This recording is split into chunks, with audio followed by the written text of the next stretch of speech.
Telangana public service commission నిర్వహించే group 1 రిక్రూట్మెంట్లో భాగంగా మనకు తెలంగాణ చరిత్ర సంస్కృతి అనే టాపిక్ ఇప్పుడు వివరించబడుతుంది. తెలంగాణ చరిత్ర సంస్కృతి అనేది మనకు గ్రూప్ వన్ ప్రిలిమినరీలో ఒక అంశంగా ఉన్నది. ఆ విధంగా గ్రూప్ 1 మెయిన్స్లో కూడా పేపర్ 2లో తెలంగాణ చరిత్ర సంస్కృతి అనేది ఒక పార్ట్గా ఉన్నది. మనకి ఇప్పుడు ప్రిలిమినరీ తర్వాత మెయిన్స్లో ఏ విధంగా ప్రశ్నలు అడుగుతారు, మనం ఏ విధంగా చెప్పవచ్చు అనే విషయాలను నేను వివరించే ప్రయత్నం చేస్తాను. ఈ విధంగా రేచర్ల పద్మనాయకులు అనే టాపిక్ మనం ఈరోజు వివరించడం జరుగుతుంది. మరి రేచర్ల పద్మనాయక రాజ్యం అనేది ఏ విధంగా వచ్చిందంటే క్రీస్తకం 1323 సంవత్సరంలో కాకతీయ సామ్రాజ్యం పతనమైపోయింది. చివరి కాకతీయ పాలకుడైన ప్రతాపరుద్రుడిని ఓడించి ఢిల్లీ సుల్తాన్ అయిన మొహమ్మద్ బిన్ తుగ్లక్ ఆయనను బందీగా పట్టుకపోతుంటే ఆత్మహత్య చేసుకోవడం జరిగింది. ఆ విధంగా బోరుగల్ను జయించిన మొహమ్మద్ బిన్ తుగ్లక్ దానికి సుల్తాన్పూర్ అని పేరు పెట్టాడు. అదేవిధంగా అక్కడ ఢిల్లీ సుల్తాన్ల పరిపాలన అక్కడ ఓరుగల్లో ప్రవేశపెట్టాడు.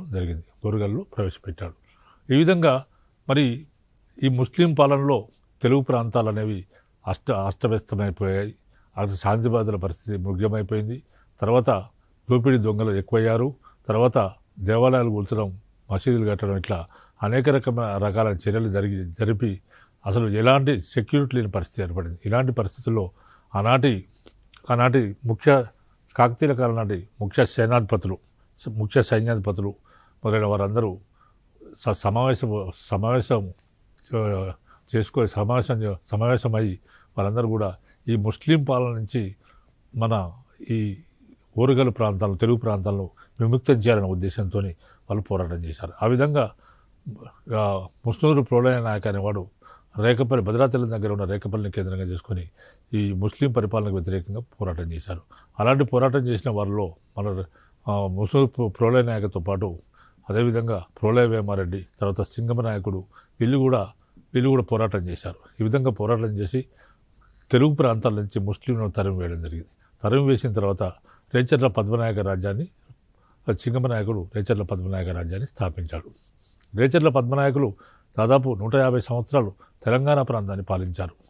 వారి రాజధానులు ఒకటి రాచకొండ, రెండోది దేవరకొండ. ఆ విధంగా రాచకొండ, దేవరకొండ రాజధానిగా పాలించారు. ఆ విధంగా అంటే 2 రాజ్యాలు ఉండేవి. ఒకరు రాచకొండ రాజధానిగా చేసుకొని పరిపాలిస్తే మరొకరు దేవరకొండ రాజధానిగా పాలించారు.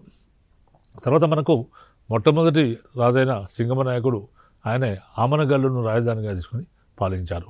తర్వాత ఆయన కుమారుడైన అనపోత నాయకుడు ఆ రాచకొండ దుర్గాన్ని చతుర్దుర్భేద్యంగా నిర్మించి అక్కడికి తన రాజధానిని మార్చడం జరిగింది.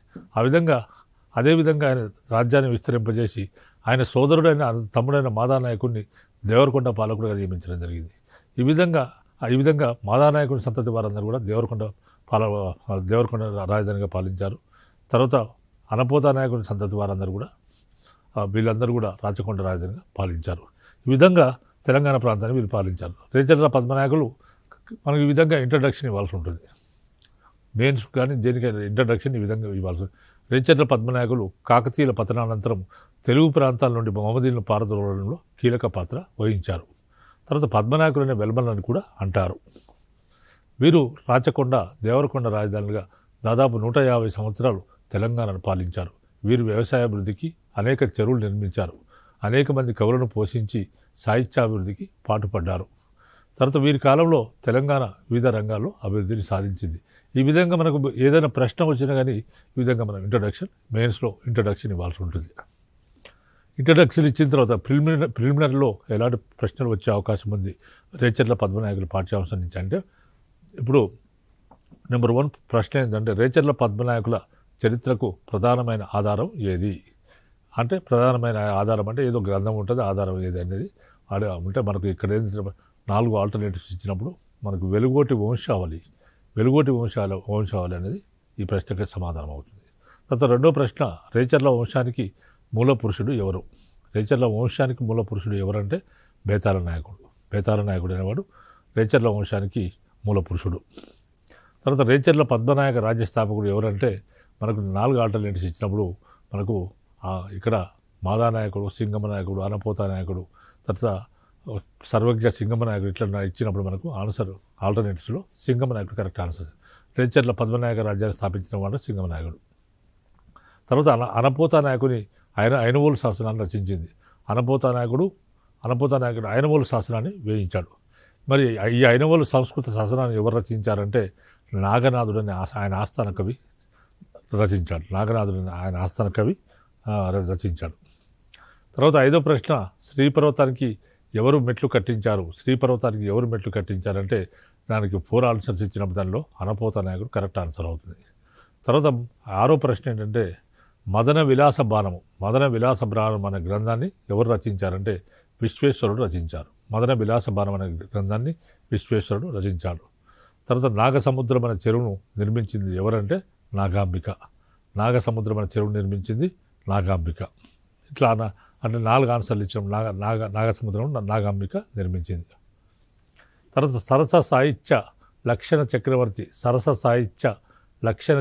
అనే బిరుదు ఎవరిది? సరస సాహిత్య లక్షణ చక్రవర్తి అనే బిరుదు ఎవరిదంటే ఇది ఏ కవిది అంటే మనకు గౌరణ కవిది అని చెప్పవచ్చు. తర్వాత 9వ ప్రశ్న, సింహాసన ద్వాత్రయాంశికమును రచించిన వారు ఎవరంటే సింహాసన ద్వాత్రయాంశికమును ఎవరు రచించారంటే మనకు పోరిచ్చినప్పుడు ఇక్కడ కొరివి గోపరాజు అనే కవి ఈ గ్రంథాన్ని రచించాడు. తర్వాత 10వ ప్రశ్న, బమ్మెర పోతన ఎవరి ఆస్థానంలో ఉండి భోగిని దండకము రచించాడు? బమ్మెర పోతన అనే కవి ఎవరి ఆస్థానంలో ఏ పద్మనాయక రాజు ఆస్థానంలో ఉండి భోగిని దండకం అనే గ్రంథాన్ని రచించాడు. ఆయన సర్వజ్ఞ రావు సింగమనాయకుడు ఎవరి ఆస్థానంలో ఉన్నవాడంటే సర్వజ్ఞ రావు సింగమనాయకుడి ఆస్థానంలో ఉన్నవాడు బమ్మెర పోతన కొంతకాలం ఉన్నాడు. అప్పుడు ఆయన భోగిని దండకం రచించాడు. తర్వాత మనకు అదేవిధంగా బమ్మెర పోతన కూడా మిగతా గ్రంథాలు రచించారు. వీరభద్ర విజయం రచించాడు, భాగవతం రచించారు, మిగతా గ్రంథాలు కూడా అనేకం రచించారు.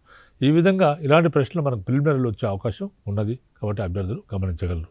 ఇప్పుడు మెయిన్స్లో ఎలాంటి ప్రశ్నలు వస్తాయంటే మన మెయిన్స్లో రేచర్ల పద్మనాయకుల కాలం నాటి ఆర్థిక సాంఘిక సాంస్కృతిక పరిస్థితులను వివరించము. రేచర్ల పద్మనాయకుల కాలం నాటి ఆర్థిక సాంఘిక సాంస్కృతిక పరిస్థితులను వివరించమనేది ఒక ప్రశ్న. ఇలాంటి ప్రశ్న. మరి పద్మనాయకుల కాలంలో ఎలాంటి మత పరిస్థితులు ఉన్నాయి? పద్మనాయకుల కాలం నాటి మత పరిస్థితులు పద్మనాయకుల కాలం టోటల్ పరిస్థితులు మనం తీసుకుంటే ఆర్థిక పరిస్థితుల్లో ప్రధానంగా ప్రజల ముఖ్య వృత్తి వ్యవసాయము. తర్వాత భూమి శిస్తు రాజ్యానికి ప్రధానమైన ఆదాయంగా ఉండేది. పండిన పంటలో 1/6 వంతు భూమి శిస్తు వసూలు చేసేవారు. తర్వాత బ్రాహ్మణ అగ్రహారాలు, దేవాలయ భూములకు పన్నులు ఉండేవి కాదు. అంటే బ్రాహ్మణులకు అప్పుడు కొన్ని అగ్రహారాలు కానుకగా ఇచ్చేవారు. తర్వాత దేవాలయాలకు భూములు ఇచ్చేవారు. అంటే దేవాలయాల మెయింటెనెన్స్ కోసం దేవాలయాలకు భూములు ఇచ్చేవారు. మరి ఇలాంటి బ్రాహ్మణులకు ఇచ్చిన భూములపైన కానీ దేవాలయ భూములపైన కానీ ఎలాంటి పన్నులు విధించేవారు కాదు, పన్నులు వసూలు చేసేవారు కాదు. తర్వాత రాజులు భూములకు నీటిపారుదల సౌకర్యాలు కల్పించారు. ఈనాటి రాజులు భూములకు నీటిపారుదల సౌకర్యాలు కల్పించడం జరిగింది. తర్వాత ఈనాటి చెరువులు ఎవరెవరు నిర్మించారు? ఏ విధంగా అంటే చెరువులను అనపోత సముద్రం అనే చెరువును అనపోత నాయకుడు నిర్మించాడు. అనపోత నాయకుడు అనే రాజు నిర్మించాడు అనపోత సముద్రము. తర్వాత నాగసముద్రమును నాగాంబిక నిర్మించింది. నాగసముద్రం అనే చెరువును నాగాంబిక నిర్మించింది. తర్వాత రాయసముద్రం అనే చెరువును అనపోత నాయకుడు నిర్మించాడు. రాయసముద్రం అనే చెరువును అనపోత నాయకుడు నిర్మించాడు. తర్వాత పర్వతరావు తటాకం అనే చెరువును దేవరకొండ పాలకులు నిర్మించారు. తర్వాత వేదగిరి తటాకంను దేవరకొండ పాలకులే దేవరకొండ పాలకులు నిర్మించడం జరిగింది. తర్వాత ఏతము రాట్నముల ద్వారా పొలాలకు నీటిని సరఫరా చేసేవారు. వరి జొన్న సజ్జ నువ్వులు చెరకు పత్తి మిరప పంటలు పండేవి. ఈనాటి ఆర్థిక స్థితి ఏంటంటే బ్రాహ్మణులు కూడా వ్యవసాయం చేసేవారు. అంటే ఈ కాలంలో ముఖ్యమైన పరిణామం బ్రాహ్మణులు కూడా వ్యవసాయం చేసేవారు. తర్వాత వస్త్ర కలంకారీ పరిశ్రమలకు వరుగల్లు, దేవరకొండ, గోల్కొండ గొప్ప ప్రసిద్ధి. వస్త్ర పరిశ్రమకు కలంకారీ పరిశ్రమలకు ఓరుగల్లు, దేవరకొండ, గోల్కొండ ప్రముఖ కేంద్రాలుగా ఉండేవి. రత్న కంబళ్ళు, తివాచీ పరిశ్రమలు బాగా వ్యాప్తిలో ఉండేవి. తర్వాత వైశ్య, తెలగ, బలిజలు దేశ విదేశ వ్యాపారం చేసేవారు. వైశ్య, తెలగ, బలిజలు ఈ కులాల వాళ్ళు దేశ విదేశీ వ్యాపారం చేసేవారు. అంటే స్వదేశీ వ్యాపారం, విదేశీ వ్యాపారం చేసేవారు. కృష్ణానది తీరంలో ఉన్న ఓడపల్లి ప్రముఖ వ్యాపార కేంద్రంగా ఉండేది. కృష్ణానది తీరంలో ఓడపల్లి అనేది ఉండేది. అది ఒక ప్రముఖ వ్యాపార కేంద్రంగా ఉండేది. రేచర్ల ఓడపల్లి పద్మనాయకులకు జలదుర్గంగా ఉండేది. అంటే ఓడపల్లి నుంచి కృష్ణానది ప్రవహించేది. అది అక్కడ జలదుర్గం ఉండేది. జలం అంటే నీటిలో దుర్గం ఉండేది. అదే విధంగా ఓడపల్లి పద్మనాయకులకు జలదుర్గంగా కూడా ఉండేది. ఓడపల్లి అంటే వాడపల్లి నుండి నల్గొండ జిల్లాలో ఉన్న వాడపల్లిని ఆ రోజుల్లో ఓడపల్లి అనేవారు. ఓడపల్లి నుండి దేశ విదేశ వ్యాపారం ఓడల ద్వారా జరిగేది. దేశ విదేశీ వ్యాపారం ఓడల ద్వారా జరిగేది. అంటే ఓడపల్లి అనేది ఒక రేవు. అక్కడి నుంచి కృష్ణానది నుంచి బంగాళాఖాతం నుంచి ఆ విధంగా విదేశీ ప్రయాణం చేసేవారు. మతము, ఇలాంటి మత పరిస్థితుల విషయానికి వస్తే పద్మనాయకులు మొదట శైవులు. పద్మనాయకులు మొట్టమొదటి శైవులు. తర్వాత వారు వైష్ణవ మతాన్ని స్వీకరించి వ్యాపింపజేశారు. పద్మనాయకులు మొట్టమొదట శైవ మతాన్ని అనుసరించారు. తర్వాత వారు వైష్ణవ మతాన్ని స్వీకరించి వ్యాపింపజేశారు. తర్వాత బసవేశ్వరుని వీరశైవ ప్రభావం ఉండేది. కర్ణాటకలో బసవేశ్వరుడు అనేవాడు వీరశైవం అనే మతశాఖను స్థాపిస్తే ఆ వీరశైవ మతశాఖ తెలుగు ప్రాంతాల్లో బాగా విస్తృతంగా వ్యాపించింది. ఈ విధంగా బసవేశ్వరుడు స్థాపించిన వీరశైవ ప్రభావం ఈ కాలంలో బాగా ఉండేది. తర్వాత తీవ్రవాద శైవము ప్రజాదరణ పొందింది. అంటే తీవ్రవాద శైవంలో కూడా తీవ్రవాద శాఖలు వచ్చినాయి. అంటే మతంలో శివుని పూజించే వాళ్ళందరూ శైవ మతస్థులు అయితే మళ్ళీ శైవంలో అనేక శాఖలు వచ్చాయి. ఎందుకంటే దేవునికి యొక్క మోక్షాన్ని పొందాలి అంటే ఎక్కువగా పూజించాలి కాబట్టి తీవ్రవాద శైవం బాగా ప్రజాదరణ పొందింది. అంటే తీవ్రవాద శాఖలు భగవంతుని శివుని యొక్క మోక్షాన్ని పొందాలంటే తీవ్రంగా ప్రయత్నించాలి కాబట్టి తీవ్రవాద శైవం బాగా ప్రజాదరణ పొందింది. తర్వాత భైరవాలయాలు, మైలార్ దేవాలయాలు వెలిసినాయి. భైరవుడు, మైలార్ దేవులు అంటే శివుని యొక్క ఉగ్రరూపాలైన భైరవాలయాలు, మైలార్ దేవాలయాలు వెలిశాయి. తర్వాత భైరవ ఆరాధన ఫలితంగా వచ్చిందే రణం కుడుపు ఆచారం. భైరవారాధన ఫలితంగా భైరవుని ఆరాధించిన ఫలితంగా వచ్చిందే రణం కుడుపు ఆచారం ఈ కాలంలో మొదలైంది. రణం కుడుపు అంటే ఏంటంటే యుద్ధ ఖైదీలు ఉంటారు. వాళ్ళు చనిపోయిన వారిని కాబట్టి లేకపోతే చంపి వాళ్ళ మృతుల రక్త మాంసాలతో బియ్యము కలిపి వండిన ఆహారంను రణదేవతలకు, భూత ప్రేత పిశాచాలకు నివేదన చేయడమే రణముకుడుపు ఆచారం. ఇది ఎక్కువగా వివిధ ఈ కాలంలో ఎక్కువగా ఉండేది. మంత్రాలు, తాంత్రిక పూజలు ఎక్కువయ్యాయి. ఈనాటి దేవతలు ఎవరంటే కాళికాదేవి, దుర్గాదేవి, చండి, భద్రకాళి, తర్వాత మహిషాసుర మర్దిని అనే దేవతలను ఆరాధించేవారు. కాళికాదేవి, దుర్గాదేవి, చండి, భద్రకాళి, మహిషాసుర మర్దిని మొదలైన దేవతలను ఈ కాలంలో వీరు పూజించేవారు, ఆరాధించేవారు. గ్రామదేవతలు ఎవరున్నారంటే కట్టమైషమ్మ, రేణుక, ముచ్చాలమ్మ, మారెమ్మ, ఏకవీర మొదలైన గ్రామదేవతలు ఉండేవారు. కట్టమైషమ్మ, రేణుక, ముచ్చాలమ్మ, మారెమ్మ, ఏకవీర మొదలైన దేవతలకు ఆలయాలు నిర్మించబడ్డాయి. తర్వాత పద్మనాయకుల్లో చివరి రాజులు వైష్ణవ మతాన్ని అనుసరించారు.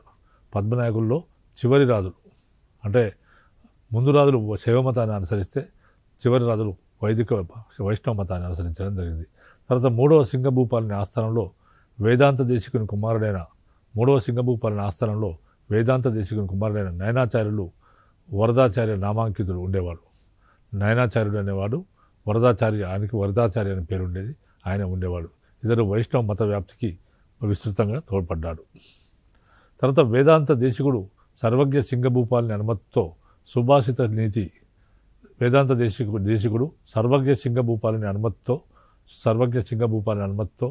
సుభాషిత నీతి, తత్వ సందేశ, రహస్య సందేశం మొదలైన గ్రంథాలు రచించడం జరిగింది. వేదాంత దేశికుడు గొప్ప కవి. ఈ వేదాంత దేశికుడు వైష్ణవ కవి. ఈయన సర్వజ్ఞ సింగభూపాల అనుమతితో సుభాషిత నీతి, తత్వ సందేశము, రహస్య సందేశం మొదలైన గ్రంథాలు రచించాడు. తర్వాత వేదాంత దేశికుడు ప్రచారం చేసిన వడగల్ వైష్ణవ శాఖ ఈ కాలంలో బాగా వ్యాప్తిలో ఉంది. అంటే వైష్ణవ మతంలో విష్ణును పూజించే వాళ్ళందరూ కూడా వైష్ణవ మతస్థులు. మరి వేదాంత దేశికుడు ప్రచారం చేసిన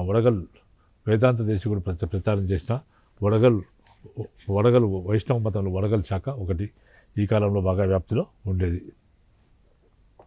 శైవ వైష్ణవ మతాధిపతుల మధ్య సిద్ధాంతపరమైన వాదనలు జరిగాయి. శైవ వైష్ణవ ఇది రెండు మతాల మధ్య సిద్ధాంతపరమైన వాదనలు ఎక్కువగా జరుగుతుండేవి. రాచకొండలో సాకల్యం మల్లభట్టుకు తర్వాత పరాశర భట్టుతో వివాదం ఏర్పడింది. రాచకొండలో సాకల్యం మల్లభట్టుకు తర్వాత పరాశర భట్టుతో వివాదం ఏర్పడింది. ఈ విధంగా వైష్ణవ దేవాలయాలు వెలిశాయి. పురాణ పఠనము, హరికథలు, తిరునాళ్ళు జరిగేవి. పురాణాలను చదివేవారు, పఠించేవారు, హరికథలు చెప్పుకునేవారు. తిరునాళ్ళు బాగా జరుగుతుండేవి. వీరి కాలంలో రాచకొండలో భైరవాలయాలు నిర్మించబడ్డాయి. భైరవాలయం అంటే శివుని ఆలయాలు. వీరి కాలం రాచకొండలో భైరవ దేవాలయాలు నిర్మించబడ్డాయి. తర్వాత దుర్గాదేవిని పునరుద్ధరించబడింది. తర్వాత భువనగిరిలో సోమేశ్వర ఆలయం, భువనగిరిలో ఉన్న సోమేశ్వర దేవాలయం పునరుద్ధరించబడింది. తెలంగాణలో ఆనాడు నాగపూజ వ్యాప్తిలో ఉండేది. నాగుల పంచమి వ్రతాన్ని శ్రద్ధగా నిర్వహించేవారు. అగ్రహారాలు, దేవాలయాలు విద్యా కేంద్రాలుగా ఉండేవి. ఇక్కడనే విద్యలు నేర్పేవారు. జ్యోతిష్యము, షడ్దర్శనాలు, శబ్దశాస్త్రాలు, ఆయుర్వేదం మొదలైన విద్యలు ఈ కాలంలో తెలంగాణలో ఉండేవి. ఆనాటి పండితులు, రాజులు ఉర్దూ, పారసీ, అరబ్బీ వంటి భాషల్లో పాండిత్యం సాధించారు. అంటే వివిధ భాషల్లో ఆనాటి పండితులు పాండిత్యం సాధించారు. అదేంటంటే ఉర్దూ, పర్షియన్, అరబ్బీ వంటి భాషల్లో ఆనాటి పండితులు పాండిత్యం సాధించారు. సింగభూపాలుడు వసంతోత్సవాలను ఏర్పాటు చేసి రాజ్యంలో ఉన్న కవి, పండిత గాయకులను సన్మానించేవాడు.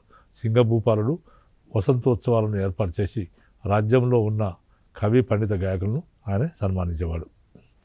ఇలాంటి నాట్య పద్ధతుల్లో మనకు భరతనాట్యము, జక్కిని, పేరిని, చిందు, గోండ్లి, పారసీక మత్తలి మరియు నాట్య రీతులు వ్యాప్తిలో ఉండేవి. ఇవన్నీ నాట్య పద్ధతులు. ఈనాటి నాట్య పద్ధతులు ఏంటంటే భరతనాట్యము, తర్వాత జక్కిని, తర్వాత పేరిని, తర్వాత చిందు, తర్వాత గోండ్లి, పారసీక మత్తల్లి మరియు నాట్య రీతులు వ్యాప్తిలో ఈ కాలంలో ఉండేవి. తర్వాత ఈనాటి వాయిద్యాలు అంటే సంగీత వాయిద్యాలు ఏంటంటే డక్కా, జర్గరి, తర్వాత జల్లరి, భేరి, కాహల, హుడక్క, వీణ వంటి వాద్యాలు ఈ కాలంలో ఉండేవి. డక్కా, జర్గరి, జల్లరి, భేరి, కాహల, హడక్క, వీణ వంటి వాద్యాలు ఈ కాలంలో ఉండేవి. మరి ఈ కాలం నాటి సాహిత్యాభివృద్ధి ఏ విధంగా జరిగిందంటే అనపోత నాయకుడు వేయించిన అయినవోలు శాసనము, అయినవోలు అంటే అయినవోలు శాసనము, సంస్కృత శాసనాన్ని మనకు నాగనాథుడు అనేవాడు రచించాడు. అనపోత నాయకుడు అయినవోలు అనే సంస్కృత శాస్త్రాన్ని వేయించాడు. మరి ఈ సంస్కృత శాస్త్రాన్ని రచించిన వాడు ఎవరంటే ఆయన ఆస్థాన కవైన నాగనాథుడు రచించడం జరిగింది. తర్వాత విశ్వేశ్వర కవి అనపోత నాయకుని ప్రశంస గల చమత్కార చంద్రిక అనే గ్రంథాన్ని సంస్కృత భాషలో రచించాడు. విశ్వేశ్వరుడు అనే కవి అనపోత నాయకుని ప్రశంస గల చమత్కార చంద్రిక అనే గ్రంథాన్ని సంస్కృత భాషలో రచించడం జరిగింది. తర్వాత నాగనాథుడు అనే మరొక కవి సంస్కృత భాషలో మదన విలాస బాణం, నాగనాథుడు అనే మరొక కవి సంస్కృత భాషలో మదన విలాస బాణం అనే గ్రంథాన్ని రచించాడు. అదేవిధంగా తెలుగులో విష్ణు పురాణం అనే గ్రంథాన్ని రచించాడు. నాగనాథుడు సంస్కృత భాషలో మదన విలాస బాణం అనే గ్రంథాన్ని, సంస్కృత భాషలో తెలుగులో విష్ణు పురాణాన్ని రచించాడు. తర్వాత రెండవ సింగమనాయకుడు గొప్ప కవి. ఈయన అనేక మంది కవులను పోషించాడు. సింగమనాయకుడు సంగీత సుధాకరం అనే అలంకార శాస్త్ర గ్రంథం సంస్కృత భాషలో రచించాడు. సింగమనాయకుడు సంగీత సుధాకరం అనే అలంకార శాస్త్ర గ్రంథాన్ని సంస్కృత భాషలో రచించాడు. తర్వాత రెండో గ్రంథం పేరు రసార్ణవ సుధాకరం అనే ఇది కూడా అలంకార శాస్త్ర గ్రంథమే, సంస్కృతము. సంగీత సుధాకరము అనే అలంకార శాస్త్రాన్ని రచించిన రసార్ణవ సుధాకరం అనే మరొక గ్రంథాన్ని రాశాడు సంస్కృత భాషలో. రత్న పాంచాలిక అనేది ఒక సంస్కృత నాటకం. ఇది సంస్కృత నాటకం. రత్న పాంచాలికనే కువలయావళి అని అంటారు. కువలయావళి అని అంటారు. ఇది ఒక సంస్కృత భాషలో రచించబడ్డ నాటకం. తర్వాత సింగమనాయకుడు ఈయన ఆస్థాన కవి అయిన అప్పయారుడు అనేవాడు అమరకోశానికి వ్యాఖ్యానం రచించాడు. అమరకోశానికి ఈ అప్పయ్యారుడు అనేవాడు ఒక సంస్కృత భాషలో అమరకోశానికి వ్యాఖ్యానం రచించడం జరిగింది. తర్వాత విశ్వేశ్వరుడు రెండవ సింగమ నాయకుడిని సాహిత్య శిల్పవధి అని వర్ణించాడు. విశ్వేశ్వరుడు అని మరో కవి రెండవ సింగమ నాయకుడు అంటే రెండవ సింగమ నాయకుడు గొప్ప కవి కాబట్టి విశ్వేశ్వరుడు అనే కవి రెండవ సింగమ నాయకుడిని సాహిత్య శిల్పవధి అని వర్ణించడం జరిగింది. సాహిత్య శిల్పవధి అని వర్ణించాడు. తర్వాత రావు మాదానాయకుడు వాల్మీకి రామాయణానికి రాగవీయమైన వ్యాఖ్య రచించి శ్రీరామునికి అంకితంగా ఇచ్చాడు. రావు మాదానాయకుడు వాల్మీకి ఈ సంస్కృతంలో రచించిన రామాయణానికి వాల్మీకి సంస్కృతంలో రచించిన రామాయణానికి రాగవీయం అనే వ్యాఖ్య రచించి శ్రీరామునికి ఆయన అంకితంగా ఇచ్చాడట. ఈయన ఆస్థాన కవి అయిన గౌరణ రావు మాదానాయకుడి యొక్క ఆస్థాన కవి అయిన గౌరణ లక్షణ దీపిక, నవనాథ చరిత్ర, హరిశ్చంద్రోపాఖ్యానం అనే మొదలైన గ్రంథాలను రచించాడు. రావు మాదానాయకుడి ఆస్థాన కవి అయిన గౌరణ మనకు లక్షణ దీపిక ఒక గ్రంథం, రెండవది నవనాథ చరిత్ర, మూడవది హరిశ్చంద్రోపాఖ్యానం మొదలైన గ్రంథాలు ఈయన రచించడం జరిగింది. తర్వాత గౌరణకు సరస సాహిత్య లక్షణ చక్రవర్తి అనే బిరుదుండేది. గౌరణకు సరస సాహిత్య లక్షణ చక్రవర్తి అనే బిరుదు ఉండేది. తర్వాత మరొక కవి పేరు కురవి గోపరాజు అనేవాడు సింహాసన ద్వాత్రాంశికము అనే గ్రంథాన్ని రచించాడు. తర్వాత బమ్మెర పోతన కొంతకాలము సర్వజ్ఞ సింగమ నాయకుని ఆస్థానంలో ఉండి అతని కోరికపై భోగిని దండకము అనే గ్రంథాన్ని రచించినట్టు మనకు బమ్మెర పోతన జనగాం సమీపవాడైన బమ్మెర పోతన కొంతకాలము సర్వజ్ఞ సింగమ నాయకుని ఆస్థానంలో ఉండి అతని కోరిక పైన భోగిని దండకం అనే గ్రంథం రచించాడు. ఇది కథ ఆబ్జెక్ట్ టైప్లో చాలాసార్లు ప్రశ్న అడగడం జరిగింది. భోగిని దండకం అనే భోగిని దండకాన్ని ఎవరు రచించారంటే బమ్మెర పోతన అనే కవి రచించడం జరిగింది. తర్వాత పోతన మిగతా చాలా గ్రంథాలు రచించాడు. ఆయన వీరభద్ర విజయం అనే గ్రంథాన్ని రచించాడు. తర్వాత అదేవిధంగా నారాయణ శతకం అనే గ్రంథాన్ని రచించాడు. పోతన వీరభద్ర విజయము తర్వాత నారాయణ శతకం అనే గ్రంథాలను కూడా రచించడం జరిగింది. ఆ విధంగా భాగవతమును రచించి శ్రీరామునికి ఆయన అంకితంగా ఇచ్చాడు. పోతన వీరభద్ర విజయము తర్వాత నారాయణ శతకము అనే గ్రంథాలను రచించాడు. తర్వాత భాగవతమును కూడా రచించి ఆయన శ్రీరామునికి అంకితంగా ఇవ్వడం జరిగింది. తర్వాత పెదవేదగిరి ఆస్థాన కవి పెదవేదగిరి అనే వాడు దేవరకొండ పాలకుడు. పెదవేదగిరి ఆస్థానంలో ఆయనకు సాకల్య అయ్యలార్యుడు అనేవాడు పెదవేదగిరి ఆస్థానం కవిగా ఉండేవాడు. ఆయన సాకల్య అయ్యలార్యుడు భాస్కర రామాయణాన్ని రచించాడు. అంటే మనకు పెదవేదగిరి ఆస్థాన కవి అయిన సాకల్య అయ్యలార్యుడు అనే కవి భాస్కర రామాయణం అనే గ్రంథాన్ని రచించాడు. తర్వాత రెండవ సింగభూపాలుడు రచించిన రత్న పాంచాలిక. రెండవ సింగమ నాయకుడు ఆయనకే సర్వజ్ఞక సింగభూపాలుడు తర్వాత ఇట్లా అనేక బిరుదులు ఉండేవి. ఆ విధంగా రెండవ సింగభూపాలుడు ఏం రచించాడంటే రత్న పాంచాలిక రచించాడు. ఈ రత్న పాంచాలిక అనే సంస్కృత నాటకాన్ని కువలయావలైన సంస్కృత నాటకాన్ని రాచకొండలో ప్రసన్న గోపాలదేవుని వసంతయాత్ర మహోత్సవం సందర్భంలో ప్రదర్శించేవారట. రాచకొండలో ప్రసన్న గోపాలదేవుడు అనేవాడు ఉండేవాడు. ఆయనకు వసంత యాత్రా మహోత్సవాలు జరిపించేవారట. ఈ విధంగా ఈ రెండవ సింగభూపాలు రచించిన రత్న పాంచాలిక అనే సంస్కృత నాటకాన్ని రాచకొండలో ప్రసన్న గోపాలదేవుడి వసంత యాత్ర మహోత్సవ సందర్భంలో దీన్ని ప్రదర్శించేవారట. తర్వాత సింగభూపాలుడు రసార్ణవ సుధాకరం అనే లక్షణ గ్రంథాన్ని సారంగధరుని సంగీత రత్నాకరంపై సంగీత సుధాకరం అనే వ్యాఖ్యానాన్ని రచించాడు. సింగభూపాలుడు రసార్ణవ సుధాకరము అనే లక్షణ గ్రంథాన్ని సింగభూపాలుడు లేదా సర్వజ్ఞ లేదా రెండవ సింగమనాయకుడు ఆయన రసార్ణవ సుధాకరము అనే లక్షణ గ్రంథాన్ని సారంగధరుడు రచించిన సంగీత రత్నాకరంపై ఆయన రచించడం జరిగింది. అదేవిధంగా లక్షణ గ్రంథాన్ని అదేవిధంగా సారంగధరుని సంగీత రత్నాకరంపై సంగీత సుధాకరం అనే వ్యాఖ్యానాన్ని రచించారు. అంటే ఇక్కడ ఏంటంటే సింగభూపాలుడు 2 గ్రంథాలు, ఒకటేమో ప్రసారణ సుధాకరం అనే ఒక లక్షణ గ్రంథాన్ని ఆయన రచించాడు. ఆయనే ప్రసారణ సుధాకరం అనే లక్షణ గ్రంథాన్ని రచించాడు.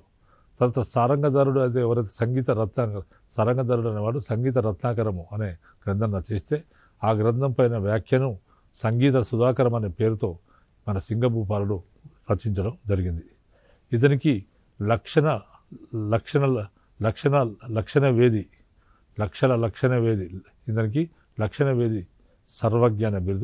ఇతనికి లక్షణవేది సర్వజ్ఞాన బిరుదులు ఉండేవి. ఎవరికి? సింగభూపాలునికి. తర్వాత ఇతని ఆస్థాన కవి అయిన విశ్వేశ్వరుడు చమత్కార చంద్రిక అనే అలంకార శాస్త్ర గ్రంథాన్ని రచించాడు.